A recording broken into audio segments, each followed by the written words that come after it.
Hello Year 6, welcome back. It's now Friday, the 8th of January, and it's our final big read of the week.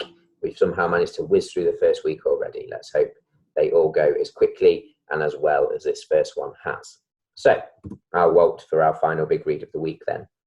Today we're learning to understand the ways in which speech is used to develop character. So yesterday we looked at ways in which using that show, not tell technique can develop character. Today, we're looking at how speech is used by authors to develop their character. What I'm looking for is that you engage in the discussions about a text. That's more for those of you in school. And then that you answer literal retrieval questions and that you think carefully about the inference behind what a character says and how they say it. That latter point is really important as well. Just as important to think about how something is being said. So,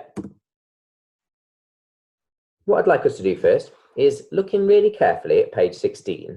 What do you think we can infer about the character of Virgo? We have moved on to chapter 3 today. So, firstly, let's identify where the speech is. Got some speech there right at the very beginning. Some just there, some just there, and some just there. So,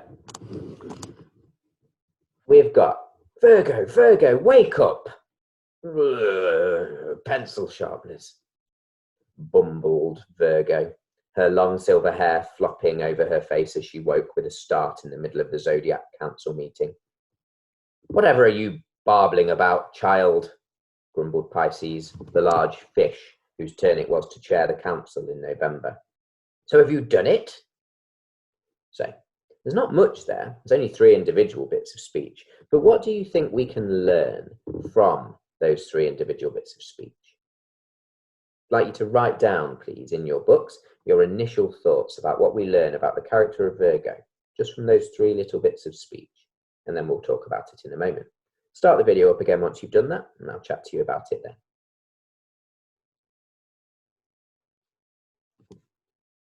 Okay, so for me, I think we can find out quite a lot from Virgo just from those couple of bits.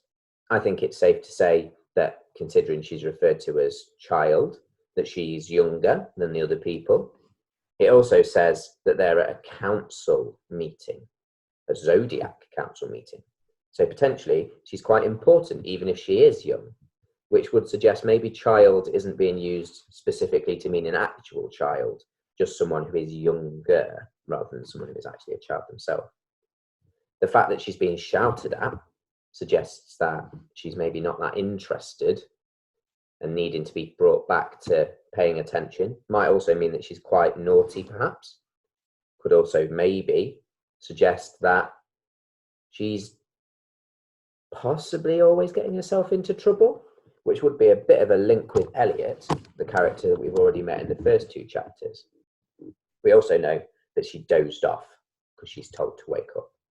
So we get a lot just from those first few bits of speech. Now, these are what I've just said. She seems disinterested in meeting. She's younger than the other councillors. She has an overactive imagination because she wakes up saying pencil sharpness. And she has been set an important task. Now, that one's a bit of a stretch, but it does say at the end, so have you done it?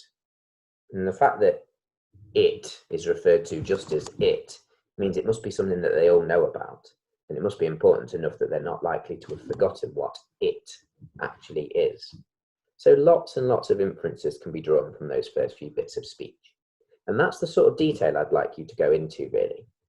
So, using the start of chapter 3, you've got these in your packs, only up to page 21, please. I'd like you to answer the questions that are in your home learning packs. So there should be 4 questions in your home learning packs, and I'd like you to answer those, thinking carefully about the way in which speech is being used. When you've done that, by all means, read the rest of chapter 3, because next week we will be moving on to look at chapter 4. So by all means, do move on, but you're only answering questions up to page 21. Have a real think about it. Just as before, once you've done that, if you can either type it up, scan it in, or take a photograph to send to me, that would be wonderful, and I'll give you some feedback. And I'll see you on Monday with your next activity for next week's big read. Have a lovely weekend, and I'll speak to you for English very shortly. But for now, goodbye.